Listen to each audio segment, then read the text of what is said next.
Welcome back to Good Moms, Bad Choices. I'm Erica. And I'm Milah. And it's the first week of April. Happy spring. I know y'all love when I sing. Nobody loves it when you sing. Nobody loves when you sing, okay? You are off Don't. key. You are fucking off key all the time. Don't get me started. See, guys? What I tell you. Don't let me freestyle on my voice, okay? So it's April, and we're getting out of Money March, which I hope you guys enjoyed last month because we had some amazing guests. I feel very much more empowered about my finances. I'm really excited because we are going to be joining Loose Warrior for her Wealth Rules Everything Around Me course starting on May 1st and 2nd. I'm pretty sure it's already sold out, but she is partnering with us and giving 4 scholarships to 4 of our listeners to join that class, and it's going to be amazing. So if you want to learn more about finances and feel more empowered, first of all, follow Loose Warrior because she's the shit. And secondly, make sure you look out for her next course because I think she's going to do another round. And look out for that giveaway because you could be in class with us. We're students. We're students again. Yeah. You've been wanting to take a class. I know. I have for like 2 years. I'm very excited to start here with my finances. I'm feeling very empowered this April. It's spring. It's time to birth some shit. Erica and I are birthing lots of shit. So many things. So I'm feeling springy. I'm feeling ready to give birth to all of our things and run with it so I can chill by the pool in the summer. I'm going to get you on that yacht, baby. We're getting on this fucking yacht if it's the last thing I do. Can't wait. Well, I'm really excited because this month there's not necessarily a theme per se, but I do want to focus on wellness, tapping back into our wellness, checking in with ourselves. At the beginning of the year, we talked a lot about manifestation and we talked a lot about, just healing. And so I'm just really excited because we have a special guest here who I feel like is going to help, kickstart this month off really in a really amazing way. So Devi Brown, welcome to the show. Thank you. I'm so happy to be here with you guys. Welcome. And if you guys don't know who Devi is, you will by the end of this episode, and you should anyway. She is the Chief Impact Officer at Chopra, and she has her own podcast called Dropping Gems with Devi Brown, which is amazing. I was listening to it on the car ride here, and I was screen recording shit. I was I need to come back to this. I was yes. What? So make sure you check that out. But welcome, Devi. Thank you so much for joining us. Thank you. Big fan of you guys. Really happy to be here and talk about all of the things. So I know Devi from 100 years ago. Not 100. We're still young. But so young. Prior to children. We were just infants. That's all. Prior to children's. And it's been so cool to watch your journey. Thank you. And I know we talked a little bit before the episode, and you said kind of you've always been kind of trying to tap into this space, but you kind of didn't always feel the space to do it, or you would be judged or something. Yeah. Can you tell our listeners a little bit about you? Yeah. So, speaking to that, I'll start there. I think when I think about being a seeker and just kind of being on this path, part of what lent itself to that, and I don't know if anyone will identify with this, but I was the only child raised by a single mom, and I was a latchkey kid for many years. And by nature of that, you go inside, I was my only playmate as a kid. You know what? I never thought about that. I was an only child till I was 13 too. Yeah. And so usually, especially if you have a single parent, it lends itself to kind of a high level of maturity really young, and you're navigating with a lot of adult language, adult understanding, even if you're not ready for it. So it kind of lends itself to a lot of natural ability to be in self-inquiry, which I think is the foundation of our spiritual journey. It's curiosity. That's how we get to change. That's how we get to grow. That's how we get to heal. We get really curious about ourselves or our situations or how our life has unfolded, and we start seeking out the things that we feel called to. So that, to that extent, I would consider myself, I was the kid that, the teenager that had self-help books. didn't apply most of it. Wait, were they chicken soup to the teenage soul? Yeah, right, Because that was my So self-help did I. book. Yes. It was like the 7 highly effective, traits of teens. And You were reading that as a teenager? Yeah, Oh, you were my very God. mature. Wow. I was Well- reading Coldest Winter Ever. that too, shout out to duality. But no, it took me years to apply, as I think is the thing, right? Like we get the tools, but it's like when we embody is just about our divine timing. So like intellectually, I had the tools, didn't always use them, but then as I got older, they started sinking into my heart and started being like a way of being. But yeah, I started my career in entertainment. That's how we met, in the entertainment world many moons ago. And I was a radio personality for a while, did some TV, mostly worked in hip hop for close to 15 years. And it was amazing. It fed my curiosity in so many ways. I loved the music. But then, I really felt called to spend like my 3D life more connected to what my 5D life looked like. So like I wanted to make the world that I was in for my work on earth to also be more representative about how I actually spent my private time and like what I actually thought about and what I was actually interested in. It got harder. Like I don't even, in this moment, like I don't watch television at all. I listen to the same 3 songs over and over, frequency music, like.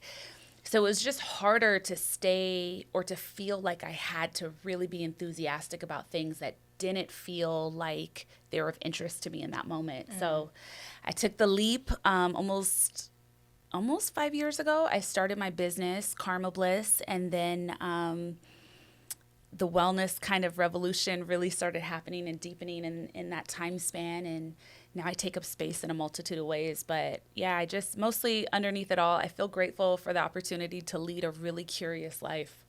That's amazing. And I know that you're a mother too, and you have a little boy. How old is he? He will be 3 in May.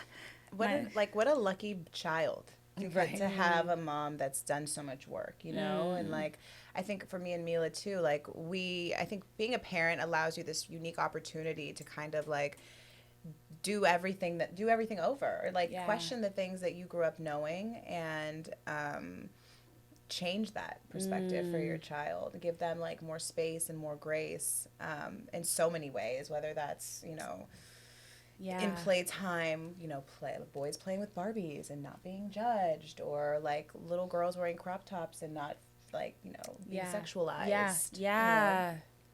Or mom smoking weed and it not being the end of the motherfucking world. Or just giving your child the gift of like taking a time out, identifying your feelings and labeling your emotions, and like where our parents were like, shut the fuck up. Right, You're fine. right. You're okay. Right. Are you alive? So it's like, what a gift to be able to have a mom that's aware and is doing the work and then offer that. Because I think that has been a big part of our journey, like figuring ourselves out, and then in turn being like, oh shit, we have this huge responsibility to not only figure ourselves out, but figure it out as quickly as possible, because we are an example to someone else who inevitably will have to be figuring it out in their 30s if we don't start doing the work now so they can start doing the work now. Oh my God, and it's like, it feels so good being a parent and like parenting with such thoughtfulness and such consideration. It's like every time we extend that kind of grace and dignity and unconditional love to our kid, we're just feeding it right back to ourselves. It's instantly filling our own hearts and healing wounds from childhood, or giving us permission to like expand into the fullest versions that we are right now. It's wild. Like before I had a child, I legitimately used to think people over exaggerated about how much they love their kids. You know what I mean? I'm like, okay, we get it. Oh my God. Get it. They'd be like, that my kid is my world. And I'd be like, I get it. You gave birth. It's a child. And now I'm like, oh my God, this is the deepest thing in life. Right. Like, Oh my God. it's the greatest gift, my sacred child. Like, obsessed with being a mother. I know. Could cry at the drop of the dime. I know. At the beach, she's my eyes running are and, like- watering right now. I'm literally. She's so free. Look at her go. She's frolicking in the sand. my eyes are watering now thinking about it. I know. Oh my God, I love her so much. And see, you know what was like the greatest gift for me in being a mom? I feel like it healed when you stay open to it, because motherhood is also one of the most triggering experiences you will ever have in your life. Say it Like, again. you feel judged by your child. Like, you know, like if your kid is mad at you or doesn't want kisses, it's me. What's wrong with me? You feel judged by yourself. You feel judged by You yourself. feel judged by your own parents. Yes, the you know? guilt, you know, it's like Oh, God. everyone is running to check on you with you're pregnant, and then the second the baby is They're here, like- my organs are still all over the place. You're like, I'm but you're doing it exhausted. wrong. And you're still doing it wrong. And they're like, oh, but how's the baby? Why aren't you doing more for the baby? Wait, where is she? You're where and she's where? Why aren't you together? Like, It is so, it's, oh God, so many things. But too, it's like my child looks exactly like me, right? Like my son, we have the exact stole your same face. face. Stole your face. Stole my whole face. And it's interesting because through loving him, especially as a newborn, I was able to love myself more deeply. Like, it really brought forward for me any like dormant againstness I had for myself. Any feelings of not being in full acceptance of myself bounced off him. It's like even the small things that we might see in our faces and be like, oh, I don't like that about me. I see it in his face and I'm like, this is the most gorgeous thing I've ever seen. So I'm like, I need to be reflecting this same kind of energy back to myself. I have to love me the same way that I love him. yeah. Yeah. No, I love that. It's so true.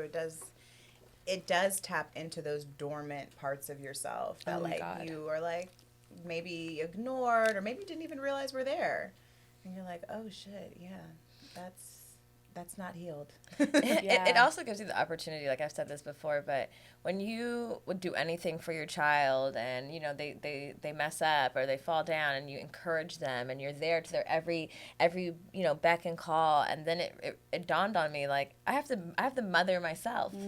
I have to attend to myself the way I attend to my child and like be as gracious and as gentle and like, you're going to fall down and you're going to get back up and that's okay. And I think it's easy to apply that to when you're mothering a child because we're innately, we know to do that, hopefully, but we forget to do that for ourselves and then we beat ourselves up so much and it's like a lot of us are just children. I feel like I'm a child all the time. I'm like, who the fuck gave me a human? I'm scared. I'm like, oh no, just to eat. Yeah, you know, yeah. She's 6 and I'm still like, that's my daughter. I'm like, that's my daughter. That's my daughter. That's my daughter. Like practicing Yeah, I'm it. like, I'm a mother. That's my daughter. Oh my God, that sounds like us talking about boyfriends. Oh yeah. We're like, I have a boyfriend. We have a Boyfriend. We don't have boyfriends anymore, but that one time that we one did together got really at strange. the same time because that's how aligned we are. Got boyfriends at the same time, pretty much broke up at the same time. It was like we had to practice saying that. I feel like that sometimes with Irie. I mean, I don't feel like I obviously know I have a child and she's mine, but sometimes I look at her and I'm like, how are we here? We're here? We still here? We're good? I'm not a teenager? Like, what? Yeah. And I think Yeah. about like my younger self and I was so adamant about never having kids. Like I was Really? like I did not want kids at all. And it's so funny. I was having this conversation with my brother because he was judging my parenting. And he was like, that's because you're too this and that. With Which Irie." brother? My 21-year-old brother. Oh, of course, the one with no children. No. Neither one of my brothers No, have children. right, no experience in it. Yeah. And he was talking, it was her eating habits, because my daughter's eating habits, oh my God, they're just very annoying. She's just very Erica's particular. ashamed. She's very particular. We're making tiny progress, okay? But she had turkey pasta the other day. She didn't know it was in there, but she liked it, and she ate it. But he was just like, you're too this, you're too that. And I was like, one day when you have kids, you'll understand, okay? And he was like, I'm not having kids. I was like, And that's what I said. And he's like, no, for real. And I was like, no, for real. That's what I said. Like, with that gusto behind it, too. Like, hell no. And now having one, obviously, I couldn't imagine not having one. And it just totally shifts so much in you and makes you have to tap into yourself. And I think that's what, I don't know if we wanted to do the tarot or we can do it at the end, but I think this is a good segue into what I wanted to talk to you about, which was healing your inner child. Yeah. And how important it is and how it can be a lifelong journey. I don't know if there's just like this Absolutely. one switch that like just turns on and suddenly like all the traumas or all the things that you've encountered as a child are just, they're healed. Yeah.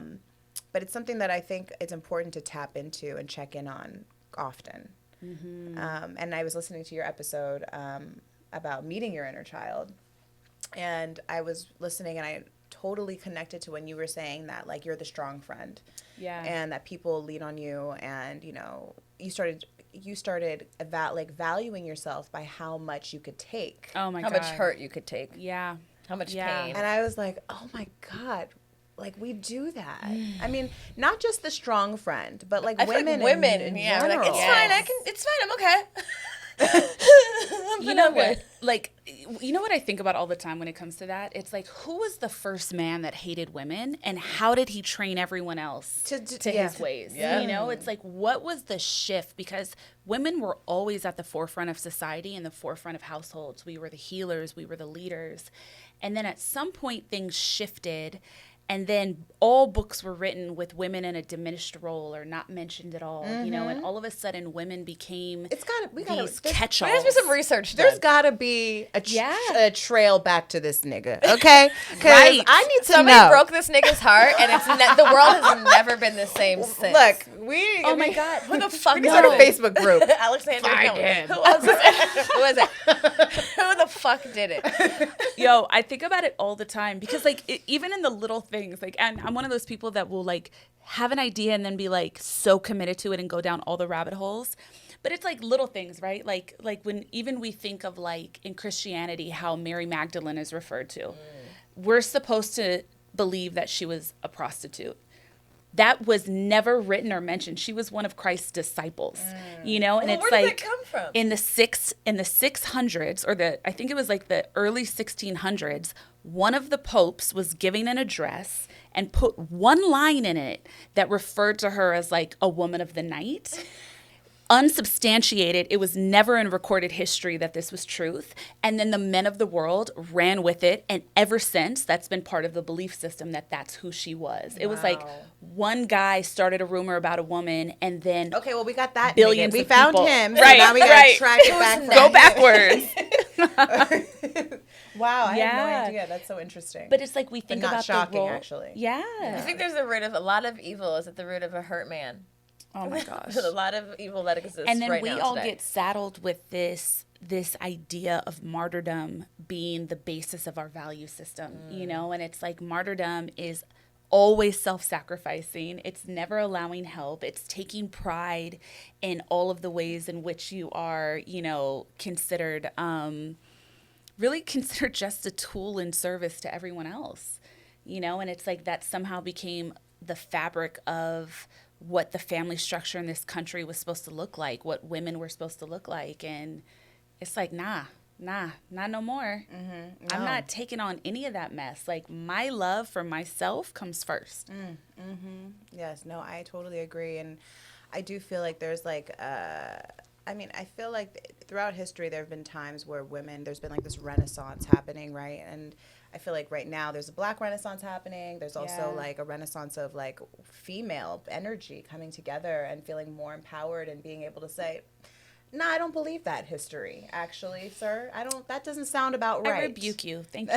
I'm good. That doesn't work for me. That's very off-brand for me. That sounds about Pope the Sixth to me. I don't Right. know. I'm going to do some research and get back to you. Oh my goodness. It's true. I've been talking to this guy who's like has a lot of rules. And recently he was trying to like really, really justify why he should be able to like have a main woman and a wife and like also have concubines and like women on the side, but like bless his heart. But his wife should not, you know. And I was just like, he was going into science, saying there's more women than there are men, and like all these things. And I was just like, I respect that for you, and that sounds really good for you. I don't know if you'll ever find anyone who's going to be cool with those rules. I mean, I hear your science and all, but it just doesn't. It's just not on brand for me. Yeah, like what's in it for her? If I don't have concubines too, it's just not the basic fairness in it all just doesn't add up. Like 1 + 1 just equals 2. Sounds a little sexist. Sounds a little stupid. But it's just, I mean, I know that works for some people, and I'm not, I appreciate anybody who knows what they want. But I'm at the place finally in my life, hopefully forever, but that's not what I want. And you're cool, and that's cool for you. And if you find someone who's aligned in that, great. but it's not me, like, and I'm cool being cool here, and we can stay here, but anything further, the concubines down the line is not going to work out. But for so long, women just be like, okay, whatever, you're going to love me, you're going to take me, you're going to provide. Okay. No, there will be no more meek ass okays. And like, it's okay to submit, but if it doesn't align for you, that's okay too. Yeah. It's okay to search yourself for what feels like the right thing for you and not be dictated to. Like, this is our one life as this version of ourselves. I've been here a million times, but this is my one life as this person, you know? And it's like, that's the thing that I think is the most ridiculous of what we were robbed of. Is the understanding that we always have choice. As women, we always have choice, and we have been trained and forced and pushed to believe that we're supposed to be waiting around to be chosen. And it's like, no, I do the choosing.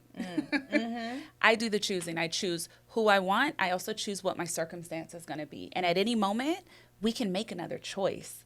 There's never such a thing as like truly missed opportunity or missed ability to change your life. In every moment, there is choice. There'll be the parameters that come with that, which sometimes can be quite challenging, but you always have the chance to recreate your life or recreate your partnership or recreate your parenthood. Yes, I agree. There's never I think sometimes even women, they're like, who are maybe like in their 50s or in their late 40s, or kids or teenagers, they're like, it's too late for me. And it's absolutely not. It's not too late. It's never too late. I don't care how old you are. There's always a time to check in with yourself and change the trajectory of your life, or change your views, or heal from your childhood. Or I feel like almost like attaching to something too deeply with, like, I think that's the issue. We attach to our beliefs even, and then we feel a responsibility to keeping them up. To keep them up, to always be that way, to always agree with them, to withhold, like, I'm a Christian, I can't ever fucking be a Jew, like, I'm a this. Well, you could. That's what I'm saying. Oh, People have so much attachment to their beliefs that almost there's like a sense of embarrassment if you want to fucking change your mind. But guess what? You can change your mind. You can wake up every day and change your mind, no matter what it is, in love, in life, in parenthood. If it doesn't work for you, if it no longer serves you, you could peace out quickly. There's no obligation to always believe one thing, to always be one way. We are, in fact, like, if you don't change, if you don't evolve, if you're not growing, you can't expect to be the same person who believes and feels the same way forever. I mean, catch me next week. I might be a wife with 3 concubines. Who knows? I doubt that, but you know what I mean? It just, like, we have such an attachment of, as women, what we're supposed to look like and fit so pretty into this perfect box, and what that looks like. And sometimes that makes us lose a great sense of who we are. Yeah. And it could look different from woman to woman. Like, me and Erica are crazy together, but we're also very different, And I want to celebrate the differences and the change and the evolution and the growth, because I don't think women have had the opportunity to be in celebration of that enough. Yeah. I mean, we're the more powerful species. Obviously. It's like in many ways, and I think that's really the greatest lie ever told. And that's probably why that first man, whoever he is, like, what would his name even be? Like asshole. That's probably why he turned everybody against us back in the day, know, but it's like, we have to remember our personal power. And that has been the greatest tool of manipulation of women through history, is leading women to believe that we are meek, leading women to believe that we are in need of being led and that we're not the leaders. Mm-hmm. And that narrative starts so early. So, obviously, yes, that is an amazing time for women and us feeling more empowered, and Tracy back from Pope Six beyond. But like, as far as like, healing your inner child, I think some people I think feel healed, right? Yeah. But as an outsider looking, I know I've met people, they're like, I'm good, I'm healed, I healed from that. And I'm like, oh, honey, I don't know you did. Yeah. Maybe even including myself. I feel like sometimes I feel like I've healed from things, and then it takes something, a triggering moment, for me to be like, oh shit, So what do you think are some signs that maybe you have some inner healing and child inner healing to go through? I think in that, like, that's such a beautiful point about this, like, idea of, like, are we fully healed? Because what I think it really is in every moment, there's opportunity to deepen the healing, and it's like, it's so important to not look at it as, like, oh, why am I getting so bothered by this? Like, I spent so much time, I thought I was healed. And it's like, you are, and you were, and you did diligent, beautiful work, which arrived you at this moment. The opportunity to get to an even deeper layer that is clearing you and cleansing you and giving you more personal power. It's like some of the stuff that we are working through is very literally our life's curriculum. So many of the situations that for us are like the deepest traumas or like the repeated patterns, it's there because that is actually the curriculum we signed up to know and to learn on, I believe, this adventure on earth that we chose to have. So there's always more healing available. Right. And I think anybody that stands in a space of againstness, like, no, I'm not willing to talk about that because I already healed it, that shows that there's charge, and I think the way to investigate where your wounds are to see, what do I have charge about? What am I avoiding even in the tiniest ways, and it's like the biggest gift is just being able to dive into it. Like, I get so excited when I have more shadow work to do. Like if I find myself crying about something, I'll be like, oh, there's a gift in this for me. Okay, let's sit in it, like I get that's a beautiful way to look at excited. it. Yeah. Because it's like, it wouldn't be there if I didn't need to look at it. So how much time do I want to waste? Right? When it comes up, do I want to try to run from it? So the more I do that, the more it stays with me, right? Versus, all right, you popped up for a reason, divine timing, let me sit down, let me look at this, let me explore it, let me think about it. And then once you decide to dive into it, it's so easy to dissolve. But I definitely think if we're, the way that inner child wounding shows up is really everything, like it's really everything, any level of toxicity in your life, any way that shows itself. Typically, there's always a pathway and a trail that leads back to a very specific moment in childhood. And the reason that really those like inner child wounds sometimes are so deep and so hard to look at is because they really usually revolve around us in our most vulnerable space as a child, and then we take on judgment for how we responded as a child. And so it's like we're looking back at that same wounding with child eyes and child relatability and child charge inside of ourselves, instead of saying, you know what, in this moment I am a woman, I'm a grown woman. So let me look back on those childhood wounds through the lens of this adult who now better understands life. Like our wounding in childhood really stems from lack of experience and us attributing meaning to the things that happened to us with a very limited language and a very limited understanding of the world. So when we're coming in to repair and to heal and dissolve, we have to come to it with the rational understanding of, this happened. I was a kid. I interpreted it as this, which then lent itself to me layering more and more on top of it. Or this stemmed from my parent. A lot of wounding comes from our parents or the adults in our lives. And the reason it feels so hard to heal is because our parents are our first God. Like our family structure is our earth. We don't know that there's more world available to us. We definitely don't know how it works.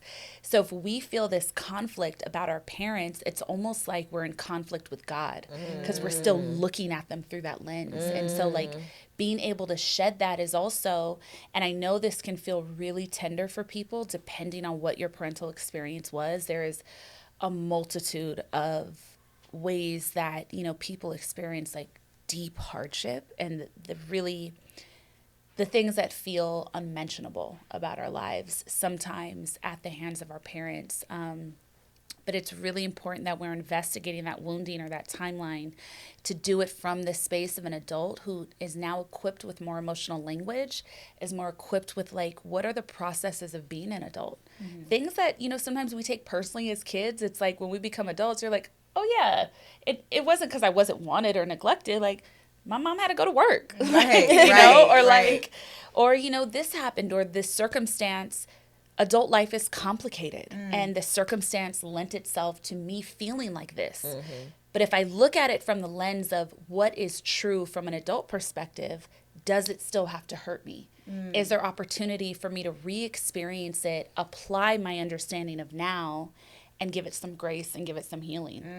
Oh my God, that's so important. And I never even really looked at it that way, as like putting Erica as an adult in those adults, like, and looking at it like, is that really what happened? Or like, it's so crazy too, because even today I was met with something that was really triggering for me. And it is, and I'm just listening to you now, I realize I correlated the two, is that I was triggered today because there is a healing that has to happen for me amongst me and like my stepfather, who like, and for me, and it's rooted in my relationship with my father, who me and my father didn't really have a relationship, and he didn't show up for me in that way. And it's different now, but we're more so friends than we are like fatherly, daughterly. Yeah. And my stepdad never really took on the role of being my father, really. I think he didn't want to, like, he didn't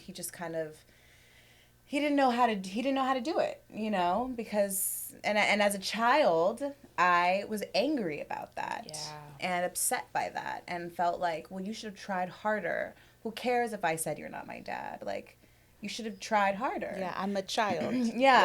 And today, like, we had an interaction that really triggered me, that irritated me, and it felt like he wasn't showing up for me again. And I was like, and it triggered me because my dad didn't show up for me, and like, you're supposed to be my other dad, like, and so today, I for the first time ever, I messaged him and I was like, we should probably talk. And like, I know that he'll never do that. Like, he'll never reach out to me. So like, as an adult, I'm the child, but I'm an adult now. Yeah. And like, I don't want to have that experience anymore. I don't want to keep repeating this feeling, because sometimes we're like in great spirits together, and then other times I'm like, what happened? Like, did I do something? Like, why are we here? Like, what's going on? And it felt good to like, it did feel good, because I was feeling a lot of anxiety today. I was angry, and then I was like, I just need to like talk to him. Why don't I just talk to him? Because I wanted my dad to talk to me, and he kind of did, but not really. I wanted him to talk to me, and he's not. Yeah. But I'm an adult, so I can go to him and I can heal that part of me. Yeah. And even put myself as an adult in the shoes of myself then and our interaction then, and try to understand why he did some of the things that he did. And I'm just now, I mean, obviously it's today, it's like day one of embarking on this journey, hopefully with him, and like healing that, and hopefully it'll help heal parts of my relationship with my own father too. Yeah. But being able to like be adult about it is something that you just said that I didn't even realize I kind of applied today. So it's, first of all, like, alignment is so real. I'm so glad you're here right now. I feel like I'm going to cry, because I'm just like, wow, like, it's been like a long time coming in my relationship with the men in my life, because I haven't always felt safe, and I haven't always felt like I could depend on them. Yeah. And I'm like, it doesn't have to be that way. Sometimes it's just a conversation that has to happen. So he feels like he's given permission to show up for me that way. Yeah. And so, yeah. And you know what? And it's so, like, one, I just like really prize you for doing that, because it's so challenging. Like, that's so challenging, because it also feels, there's a piece of you that feels like, why do I got to be the one to do this? Like, that's kind of like the stance I've always taken. Yeah, and it's like, well, that's not serving me. It's but hurting me. This is so powerful. Like, this is the stance of like a really powerful awakened person. And it's like, remembering our personal power is so important, because we find ourselves, and this is just biologically how it works, how like the programming of our brain and our hearts really operates.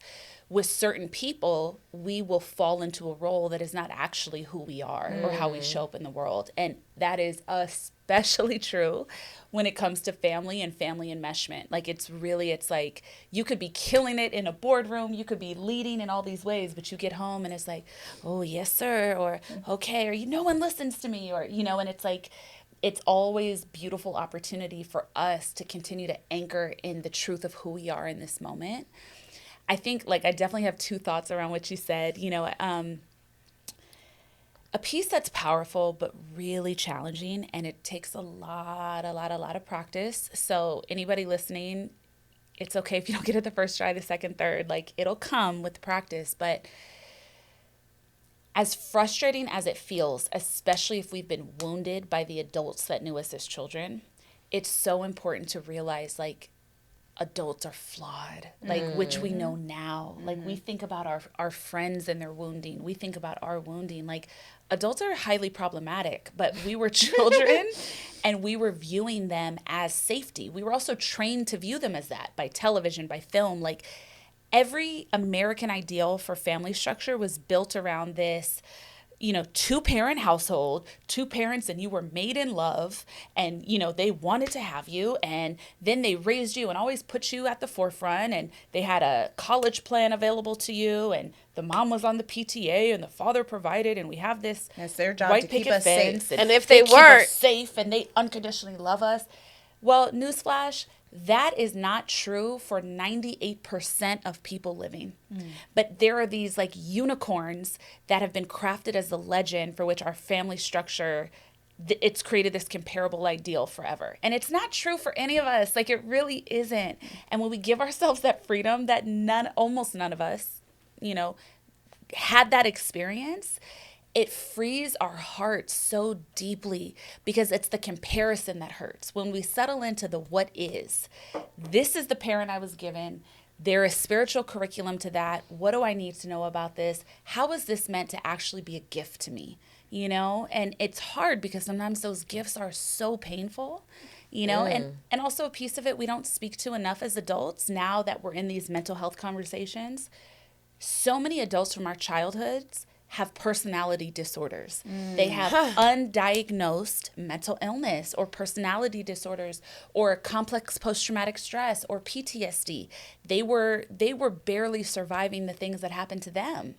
But they didn't have the language, and they didn't have the resources that so many of us have now. It's like, there are books now. There are groups now. I can open my Instagram. Like, it cracks me up when I open Instagram on some of these psychology pages I follow. Because I'm like, I spent $3,000 on that breakthrough over 5 years. And today I get to scroll it and get the truth so simply. Like, we have things and we're having conversations that our parents never got to have either, you know? And when we go down that, like, family tree, it's like so many of our parents were in deep pain and survived abuse. And for them, for some of them, you know, it's like something we say right now that I said a lot that I had to really get more humble about was like, oh, I'm breaking the chains. I'm the ancestral freedom for my lineage. Like, you know, I am the person that came to earth at this time to heal my whole family line. And I think everyone thought they were doing that. You know, like some of the things that I have againstness about with my upbringing, it was literally 100 times better than how my mom was raised, you know? And it's like, so for her, there was so much honor and so much thoughtfulness in what she thought was the parenting she never got.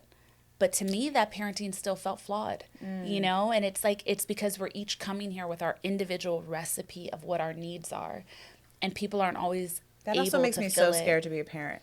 I know. That also makes me so scared because I am. I feel like I'm showing her all these new things. And what if she grows up and it's like, not enough, Mom? I mean, she will. I hate to break it to you. I I think that's the thing. It's like it is unavoidable to fuck up. It's yeah. I mean, it is like, we're not perfect. This is not perfect. And I think like there's no instruction book when you're handed a baby. It's almost like it's the most shocking shit you'll ever do. Like you said, you're pregnant, everyone's so nice to you, and then they send your ass home and you're like, help, you know? And I just feel like, and it's something I'm sure we've all had to deal with. Like, you're about to come to tears talking about a conversation you had with your stepdad, and it just reminds me, like, there's been a lot of pivotal points in my adulthood where I had to, like, look at myself and look at my parents and accept that they are just people. They are children. Yeah. They're healing, they're working through it, and, like, had to really come to that anger and that frustration and that sadness, that shit, you know, like there would be times I would just get in a conversation, they want to talk to me, and I want to cry. I'm like, bitch, you're 30 years old. Why are you about to cry? Because it's such a sensitive topic. And it's unhealed. It's unhealed because it's so easy to just be that teenage, hurt, wounded, not heard girl again, you know, and to be pissed and frustrated and, like, fuck, you should know this. Yeah. Like, you're fucking up. You know, you're talking shit to me, but you're fucking up, because I feel like that, you know what I mean? And just having the grace to say, oh my God, like, my mom is just a child. She's just a little girl. She's still figuring it out. She's still so hurt. You know, like, she's blamed things like 'cause she misses her mom. Like, she's a human person, you know, and it's taken a lot of those conversations with myself, even in like my adulthood and evolving and trying to grow, and then looking at my parents and like, oh my God, you guys are fucking teenagers. But I think a part of it is like, we have to accept that there's no part of our parenting that's perfect. We are imperfect people. So, and it's by design. Right, because like you said, I loved what you said about the curriculum of life. Yeah. Every fucking single experience, every interaction, every relationship, including family, is a part of the curriculum of life. Like, I do believe that we choose our parents, and I know like some people don't want to hear that, but there are lessons in that, those relationships closest to you that you have to heal and learn and figure out. And I'm still figuring it out, you know, accepting people and like my parents as who they are. And I think one of the biggest things I've tried to apply, because Lord knows I may not be doing this parenting thing completely right because I'm a little crazy, but like, it's just letting my daughter see me vulnerable, letting her know like I don't have all the answers, like letting her know I messed up. I'm sad. Like the other day I cried, and she's right here. I cried in front of Luna, and she was like, "Why are you crying?" And I was like, "I don't know. I don't know. Just hug me. Hug me." You know what I mean? But like, I've seen my mom cry, and there were things, but just sometimes it just takes being vocal and being vulnerable. And even if your kid is 6, you know, and I think our parents thought that was deeply traumatizing, to not let your kid know that you didn't have everything all together. Yeah. It was like, everything's fine. Everything's fine. The bills are paid. I'm so happy. You're like, no, you're not. You're about to lose your shit. And everybody was so hyper vigilant, because even that is such a layered experience. It's like, for us, it would be like, why, Mom, were you not just more vulnerable with me? And then it's like, for a mom of that generation, especially a woman of color, you were pushed into this unwanted role of forced resilience all the time. Like, society didn't give a shit about what you were walking through. So you probably not only didn't even vocalize it outside of yourself to anyone, because you knew it wouldn't matter and when it changed, but you didn't even vocalize it to yourself. So the ability to be vulnerable is not even a possibility. It's not even, you don't even recognize it in yourself, let alone expressing it to someone else. And I experience that now, like, oh, Erica, like, you're not okay. I'm like, maybe you're right. You know, like, you don't even realize that you're not okay until you've given yourself the grace to say it to yourself out loud. Yeah. You know, and that's such a powerful thing. Like in exploring the inner child, is like, first you have to identify that those wounds even exist, and then you have to dig back into your deep subconscious about exactly the moment and experiences and interactions that you've had that contributed to how you act out in adulthood. Because I was listening to your podcast. I've experienced a lot of ways, like drinking. You know, I've spent a lot of my 20s and now like excessively drinking, or like unnecessary sex and unnecessary relationships and toxic love, and just feeling comforted by that toxicity because I'm actively avoiding dealing with my fucking self, you know, because that hurts too much. Well, and if toxicity is our normal, we're just craving home, you know, like we're just craving that same dynamic that we were so used to, and that was the foundation of our being. So it's like, even sometimes when we want more for ourselves, we continue these loops and these patterns, because that is what was illustrated as safety to us. Trauma, you know? Bonds. I just really learned that like the last few years, because I was backstepping with my BD. Luna, go play. Bye. Go. All my business. And backstepping, and then like just these toxic cycles of such pain. But I was literally putting myself in the position, actively raising my hand to get there. And it's like, it took me a long time to realize, like, and I would even notice when things would start to feel panicked in my regular life, even if they were already like high stressed, I would seek that, even though if it would heighten the discomfort, my sadness. But I saw that with my parents. I saw my parents have toxic relationships my entire life, yelling and screaming and acting crazy and coming and going. And so I saw myself attached to that in my adulthood, and in ways that the relationships mirrored so much, it scared the shit out of me, you know. But I was actively doing it to myself and then getting so mad at myself because A, I know the results. B, you keep doing it. B, you keep doing it. You keep doing it. You keep doing it. And then finding some weird, sick comfort in it. Yeah. And then even to the point where my closest friends were like, there's something wrong with you. We're concerned. You're sick. Like, and then we're really concerned because you keep saying this and doing that. And I was getting so fucking mad because I know that. And I was telling him, like, you don't think I know? You know, like, do you think it's that easy? And like, and actively finding the words to try and like justify it, but not, and then trying to explain to my friends who I've known a long time, like, you don't think I know, you don't think I'm working on it, and like, I don't need this shit from you right now, you know? But it's a crazy realization of self to be like, I'm inflicting pain on myself because it's comforting to me.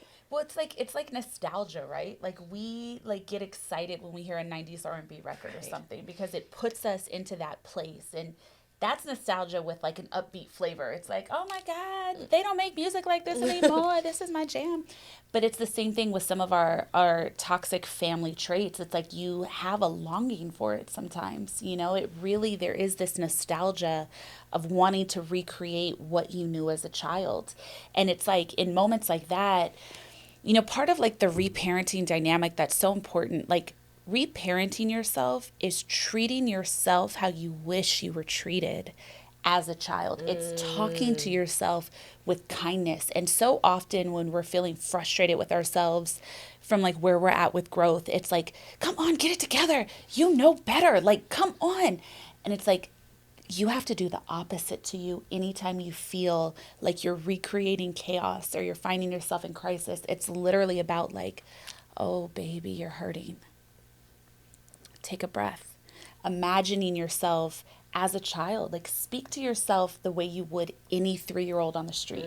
Not even your own child. If I see any 3-year-old on the street, I'm like, oh, look at the baby. You know, and I'm like, hi, oh gosh, you're so smart. Hi, beautiful. Like, it's giving yourself that same kind of nourishment and parental guidance to that little you that's still inside.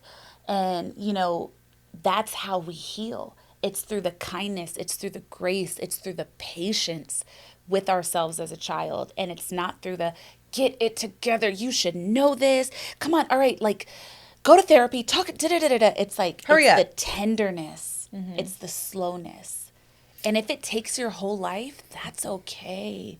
That's all we're here for anyway. Right. We're just here to experience and to learn and to grow and transcend. So if you need to take your time, take it, but do it with tenderness. When I was listening to your podcast, you had mentioned that, first of all, you said something that was, or I guess you had asked a therapist or someone you were speaking with, you'd said, why is like finding wholeness the fight of our life in adulthood? Girl. Like, why is finding wholeness the fight of our life in our adulthood? And I told Milah, I was like, oh my God, is that what our whole podcast is about? Is like finding our wholeness? And I was like, kind of. And it does feel like, oftentimes it does feel like the fight of your life. Yeah. And I think she said a child has to blame or else she'll go insane. Oh my God. That was like, what? Yeah. And I was like, dang. When you said that, a child has to blame or else she'll go insane, I was like, wow. And now having a child and her always, like, when something goes wrong, you, like, she did it, you did it, you did it. And I'm like, girl, just relax, you're not in trouble. You're not in trouble. Like, why are we blaming someone right now? Yeah. I thought that was so interesting. It's so like, and it's also so sad, you know? Yeah, no, it is. It is. Yeah. You know, you know, off and on, I've gone to therapy over the years. I do think like cognitive therapy is phenomenal and it gives you language and it gives you structure to your experience, but we have to add in like somatic experiencing to really be in the healing or to like dissolve the trauma. We have to love the trauma. We can't just give it language and understand, oh, I act this way because this happened to me. It's like, okay, now that I can understand that, how can I bring that intellectualization down into my heart so I can actually live as the person I want to be, that I really am. And so sometimes, like, I have this one phenomenal psychologist. Sometimes I just, so I do a lot of healing work on myself, but I also do a lot of healing education for myself. Like over the last 10 years, I've probably gotten like an Ivy League education in different healing modalities. So sometimes I'm like the weirdo that books time with a leading psychologist to ask them questions that aren't necessarily about me, but I'll be like, how does this work in the brain? Or why does this happen? Or why do kids do this? I'm really, really freaking curious. So when I study trauma and I study the barriers that we put up against our own healing, the common denominator for all of us is this underlying feeling of being unworthy or being worthless. That is where I feel that 100% of all of our trauma really sinks into. And also experiences lend itself to that. Certain experiences happen that we interpret as being judgments against us or wrongness about us. So I was asking her, I said, why is it that everything always comes down to us not really thinking we're worthy or us really loving ourselves?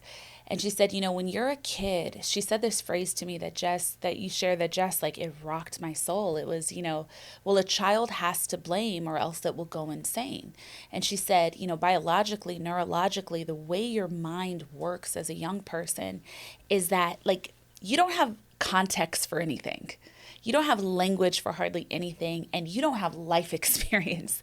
And so everything about our experience is crafted by how we understand our caregivers. Mm-hmm. So if our caregivers, who we now come to understand as adults, are these problematic, flawed adults like we are and like we know. Oh my God, I can't wait to call my mom problematic. She's going to be pissed. Mom, you were a problematic caregiver. You did your best. I love you. You did great. It was problematic. But Devi said that. Okay, no, don't say that. Don't say that. Dad. It's problematic. Stepfather. Please don't withhold beauty when I go talk to my stepfather. So listen, I know relationship. You were a problematic adult, and I am too. And also, you were a wounded child, right? Too, like you were a wounded child, and you wounded me, mm-hmm. and that's what it is. But the process of like a child blaming, or it will go insane, is really found in that the way a child processes, it has to give meaning.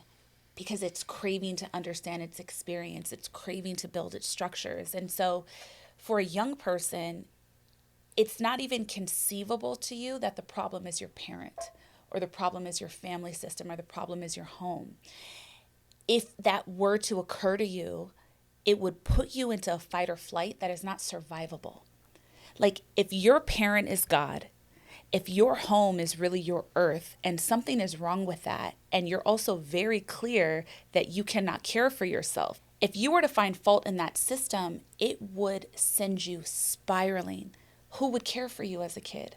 You would probably give yourself a heart attack from being in fight or flight constantly. So you have to think it's you.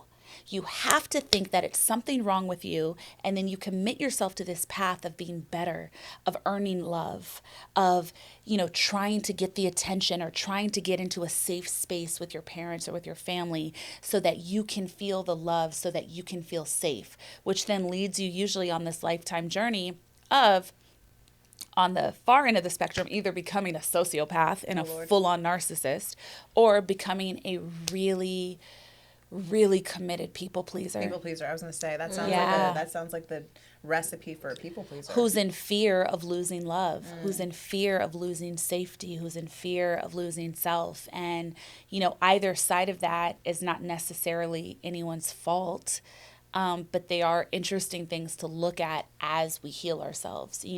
What is me and what is like this false programming that I can let go of? Like defense mechanisms almost that we've become accustomed to and innate to, that like if certain reactions in adulthood start to make you react different ways. There was something else you said, because I think everyone has childhood trauma. There's no one's fucking missing it, but I think, and it's hard, you think about your entire childhood and it's hard to go like pinpoint certain moments. It almost takes you like kind of like really getting into that space and really committing to deep diving into your memory about what you remember, conversations, all those experiences. Because I think also with children and with childhood is I know I have been able to block things out. It's like our response to trauma is like, I can forget some shit quickly. Like, don't mention it again. I'm going to forget now, okay? But like actual tangible tools and ways to go and start the process. So a friend of mine told me recently, like, getting into fetal position and like thinking of those things. And then I know I heard in your podcast about like pulling up a picture of you in a certain age that you weren't comfortable with. And it's so funny that you said that, because I was scrolling through my phone like last night or the other night, and you know, the phone be having like years and years of shit you didn't ask for. And I was just like scrolling. I was like, wow, things have changed, thank God. But, you know, like all these pictures were kind of triggering of like places I was, like in certain relationships, how I was feeling in those times. Literally, Facebook memories is the worst thing Facebook ever did to humanity. I mean, and now the phone just does it. They're good. Now, have you noticed that iPhones are now just reminding you of shit? They'll create a whole album that you didn't fucking ask for. I'm like, that really? is so funny. I'm like, I see me and my baby daddy on the beach. I'm like, nobody asked for this shit. Fuck, I didn't ask for this goddamn memory. I was there, nigga. I didn't need this. I took the picture. Don't be pulling shit up I didn't ask for, Siri. Yo, Siri. Shut the fuck up. Cut the shit. The fuck? But it just you know, even childhood, this last year, bitch, I was looking at pictures from the 2020. I was like, I'm a whole different person. Yeah. I've come so far. Wow, you know what I mean? But just like giving yourself permission to dig and dive into those places. Like, I don't think sometimes we have the tools to where to begin. It's so hurtful. It hurts so bad. Yeah. I've locked those doors. I've cemented it. Like, so what are some tools, like some beginner step tools for people that are like, I don't even know where to start with this healing? Yeah. Love it. It's actually so simple, but it takes practice to feel comfortable with it. It's really being able to look at the work you need to do with joyful curiosity, or at least like deep interest. You know, it's like when something comes up for me now, like if there's a piece of shadow work that I have to do, it's really about like, oh, what is this? Why do I feel that right now? Am I jealous? Am I angry? What has charged? Why does it feel that way? Instead of like, oh, I'm so angry right now, or God, you know, like people always do this and I'm just so, instead of leaning into that as the way that you're processing what you're feeling, coming into it from more of a neutral space allows there to be like rapid fire healing. Like, I can't even stress that enough. Like, the healing comes so fast when you come more into a space of neutrality about your journey and come more into a space of just like really deep interest and curiosity, as if you were walking a dear friend through their process, you know, like, well, what comes up for you when you say that? Or, you know, what did something happen that lent itself to that? Like, you're in the role of like journalists, and women, we are natural, inherent psychologists, journalists, and detectives. Sure. Yet we don't apply that same ability that is a refined skill. We don't apply that to our own process of self. And it's like, if we gave it that same level of diligence, that same level of like creative introspection, and that same curiosity, like we can free ourselves so much faster with ease and joy. Like, healing does not have to come through all of the nights on your knees and tears, or the yelling into your pillow, or the taking the drives. Like, healing can come through the tiny moments, the twinkle of an eye, the joy, the self-inquiry question. You know, it can come through the one time that you decide to say no, and then that starts to build up your ability to say it more and more when you want to, and really investigate. But it's the secret is the curiosity. Like, I treat myself with deep curiosity for my needs, for my joys. Like, what am I craving today? Like, what could I use to smile today? What would feel good for me? Okay, let me do that. To then, oh, wow, I feel really defeated today. Okay, what's coming up? What do I feel? Where in my body do I feel it? It's in my heart. Okay, that feels like grief. What am I experiencing right now? What's here? You know, and just being willing to be with yourself. And that's what we avoid. You know, I think we get through life without realizing all the tools of avoidance we have for ourselves. Like we avoid ourselves with a packed schedule. We avoid ourselves with friendships, with fun, with perceived happiness. Like we can turn anything into a tool of avoidance, Ooh, girl. Easy. Say that shit again. anything. And so it's so important to really create those moments where we're just with us. Like go stare at yourself in the eyes in the mirror with your face 2 inches away from the mirror. Light a candle and do that for a minute and see what happens, you know? For real. For like real. it's really How uncomfortable do you get? For real. Yeah. Eye contact, period, is some shit. It is really some shit, especially with yourself. It's crazy that Yeah. you said that. I had an acting exercise with a stranger in an acting class randomly, and the exercise was for us to stare at each other in each other's eyes for 2 minutes. And I get awkward. I can someone can yell at me or tell me something sensitive, and I'll smirk. So I can avoid very easily. But this girl started to cry. And I was I embraced her, and I was like, God damn, that's, first of all, is this acting class or is this fucking therapy? Both. But second of all, damn. That is she saw me seeing her, and it made her very vulnerable. Yeah. Yeah. And sometimes I will catch myself in the bathroom. I'll try and tell myself things, but I'm like, oh, wow, I haven't looked at you in a while. It's this deep. And you know what you just said in the acting class, that's so beautiful, because in the mindfulness world, in retreating systems and workshops, what you did is actually a really powerful tool for meeting yourself, and it's called soul gazing. And so it's I've been at retreats before where I got in a line outside with 200 people, and we each spent a minute staring into each other's eyes, spent the whole afternoon. What? All walks of life. So you're seeing every kind of face and every kind of eye. And I remember the very first time I did it, I was I could see, every person I would look in their eye for that time span, I would literally just say to them, you are whole, you are worthy, with my mind. And I would extend that same feeling to myself. And, I've cried, or the people in front of me would cry, because we don't realize how often we're not even getting enough touch, let alone enough eye contact, especially now in quarantine. For those that have been inside or having really limited access to people, it's something like holding your friend's hand. Me and my best girlfriend, she came to hang out with me and my son for a few days, and she's whenever she comes over, we spend a few days together, which is rare. We're both busy, so we rarely get to do it. But when we do, it's let's have a sleepover for 3 days. Right, And she'll come over, spend time with the baby. We'll wake up, have coffee together. Sometimes her and I just sit on the couch and we'll hold hands watching something. You know what I mean? And it's that's my friend, really just my friend. Right. But, it's giving people you care about those moments of intimacy, that deepening, looking at someone in their eyes, that's such a gift for you and them. And I think the longer we've been friends with people and the longer people are around us, we forget to do that. Yeah. Because I remember obviously, Erica are the closest people that ever existed in fucking human friendship.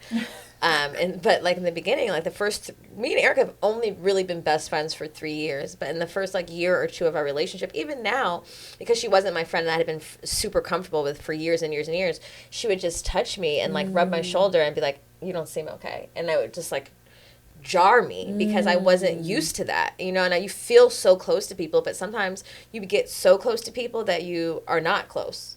You forget to offer them the courtesy of just the things you would touch, of cuddling, of love, and just those little things of her reminding me, even when she apologizes to me, I'm like, oh, well, damn, were my feelings hurt? You know what I mean? They weren't, but maybe they were, Yeah. But because we forget that gentleness, we forget that, that kindness to the people we've known the longest, our moms, our parents, I'm as a friend, I am a kissy, huggy, come here, give me your face. Wait, what's your birthday? I feel like your birthday's close to mine. I just read this. June 19th?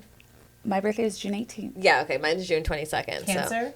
She's on the No, cusp. I'm a Gemini. Or Gemini. Yeah. I'm a double Gemini with a Leo rising. I'm a Leo rising too, but I think that Gemini cusp is crazy.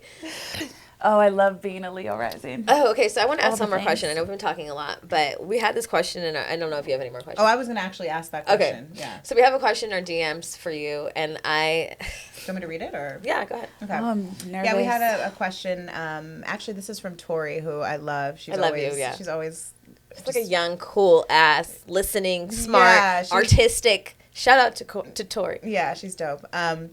She said, I'd love to hear her approach to breath work and how she ritualizes it throughout her day. But before you start, I want to put my 2 cents is that I recently went to Mexico. I told everyone, I'm going to tell everyone again.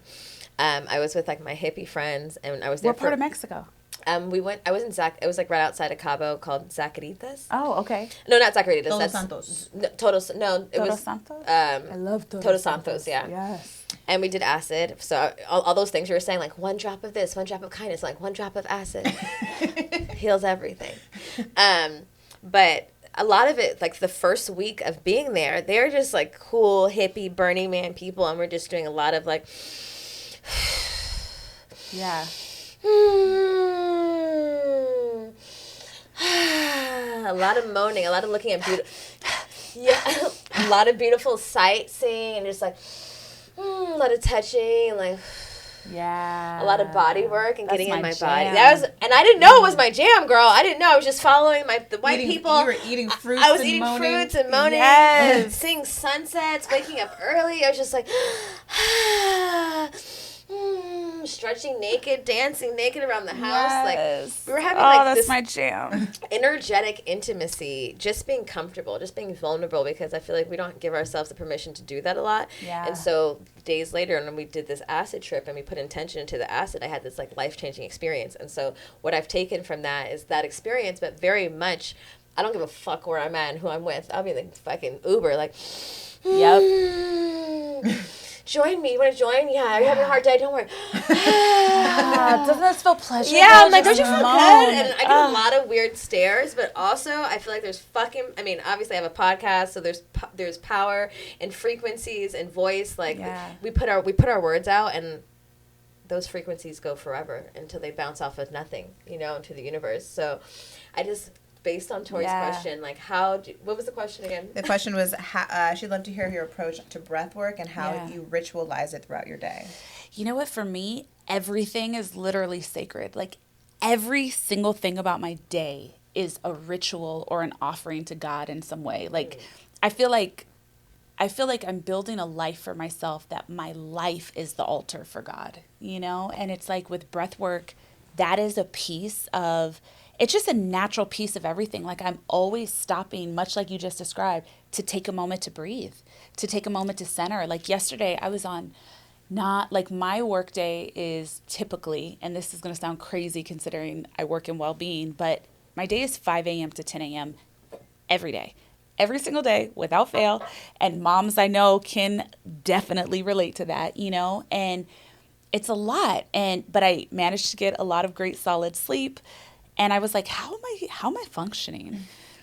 And it's really because if I have 10 minutes of each hour, I'll use it for myself, and I'll go outside and I'll ground and I'll just focus on my breathing. And for me, like the hand placements that feel really good, it's like 1 over my heart chakra, 1 over my sacral, and just really taking time to like feel my heartbeat, connect to my womb, my creativity center, and just take that big deep breath in through your nose. And I usually do a lot of the slower breathing, or like the lion's breath, where you're taking in a big breath through, inhale through your nose, really big, filling your lungs like they're gorgeous balloons, just expanding, holding the breath for a moment, and then like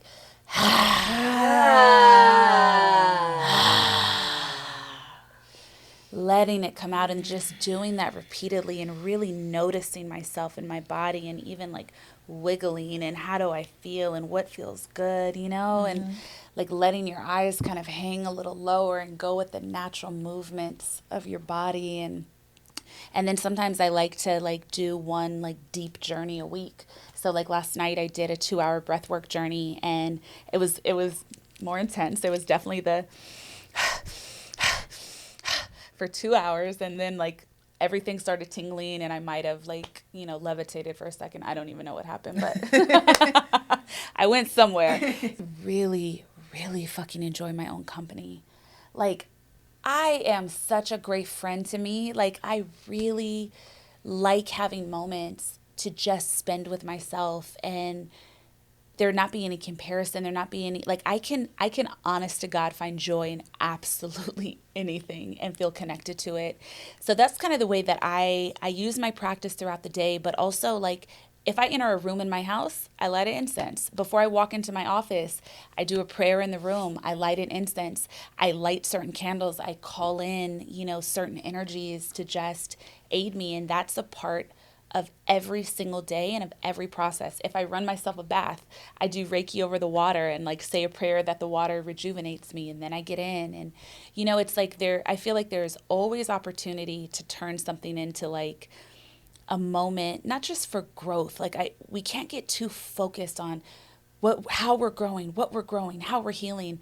Sometimes it's like, let me relax into the pure joy of what is in this moment and exactly the version of myself who I am in this moment. I know I'm looking to potentially refine or chisel in this way and in this way, but I can also love the shit out of her right now as is. Mm-hmm. I can also love how she's showing up to herself even when she hasn't figured out this tool yet. I can still celebrate the process. So that's kind of like the way that I move. But definitely I introduce breath to everything. I introduce Reiki to everything. I find ways to do both in every part of my day. That's amazing. That's amazing. I've seen the breath work that you've done on social, on following you on social, and Milah's really inspired me to. I mean, I've always incorporated breath, but like honestly, like I feel like there has been even sort of like don't breathe too loud. Like, that's weird. You're acting weird. Like, you're not on rhythm. Like, why are you just dancing for no reason? Chill out. Like, you're being weird. Oh my! Don't breathe too loud. Stop. Like, don't make us all moan right now. Don't like do even it. like when Stop. you go in a yoga class and you hear that one person that's like and you're like shut up. Someone's always me. gotta It's do so the dramatic. So extra. No, and it's it's me. like they're having the best class ever. We get it. The posture. Right, like relax. Yeah. But like no, it really has helped me. So thank you, Milah. And I'm so happy that we have reconnected. I know, and you live in the valley, so now you're not gonna get rid of me. We're like damn near I'm coming over to your house immediately. I just want you to know, me and Erica. Bring the thing. We bringing it. Me and Erica recruit all of our guests to be our best friends in three-way group text. So our birthdays are 3 days apart. We're best friends now. We both like to dance, moan. Let's smoke. Yes. Let's moan. Let's dance like ground naked in the backyard. Let the kids run free. I'm about that life. Absolutely. Put intention into our water together. Same. And I'm only available for people like this in my life. Like, period. Girl, say that has shit been again. The gift of like being this version of me in the pandemic. It's just like there's no time to be wasted. None. I want only people near me that we want to be naked together sometimes. Yeah. Hold my hand. Can we cry? Can you hold me? Can we hold each other? Let's hold it. And you know what you said too, and I know we're ending, sorry not to drag it on, but like when we were talking about like how breath work shows up or like making sounds, like last night after I did that 2-hour journey, I went and I took a shower and I just started making crazy sounds in the shower. Perceived crazy, it's not crazy. But I was just like, what would this sound like? And I was like, ooh, ooh, ah, ah. And then I was like, rah, ah. And then I just started making any sound that came to me. And it's like doing that, it creates like such a freedom and a spaciousness in you. Like create with your breath, like make sounds. What's inside of you that wants to come out? Like kids give it space. Yes. Kids do it. We've forgotten. Kids do that shit all day. They do weird shit all day long. My daughter is a fucking weirdo and I fucking love her. Yeah. Showing me shit like, look, Mom. I'm like, what the fuck? Oh, that's great, honey. Lately my daughter's been taking showers alone, which has been wonderful. Like we've gotten to this new ritual of like every morning you take a shower, okay? Like sometimes we'll skip a day and I'm like, you know what? No, we're not skipping no more days. And so she has been really enjoying it by herself and I hear her in there making all types of sounds and shit, singing. Like water is therapeutic. There's some ancient like healing because Luna does the same thing. She'll get in there even as a young kid. Like she was in there forever. Mermaid. I had to get her out. I'm like every morning. I'm like, oh babe, it's been 30 minutes. There's deep healing in water. That's why, and the kids be knowing, girl. The kids be knowing. Connected. Yeah. The primitive things in you that want to come out. It's okay to give you permission to let them out. So Devi, can you tell our people where they can find you? Yes, hit me on the gram. All my channels and my website is just Devi Brown. So Devi, Devi, Devi Brown on IG. You hit my link in bio. It leads you to all the places and all the things. Awesome. And you guys know where to find us. Instagram at goodmoms_bad-choices. Make sure you follow us on Patreon. That's patreon.com/goodmoms-bad-choices. Devi's going to be blessing us with a full moon meditation. It's a little 5-minute short little meditation, but get us in the spirit. You know, me and Jamila are always about manifesting, period. But on the full moon, and even after we had this conversation last month with Loose Warrior, y'all need to be manifesting on your periods. My period is like on at the end, but I was feeling bitchy about it. I had to tap in. I'm like, have you heard about the red tent? Okay, so Loose Warrior, she talked to us about the red. I love her, by the way. Oh, she's amazing. She talked about the red tent and basically how, like, in ancient history, women were put in this.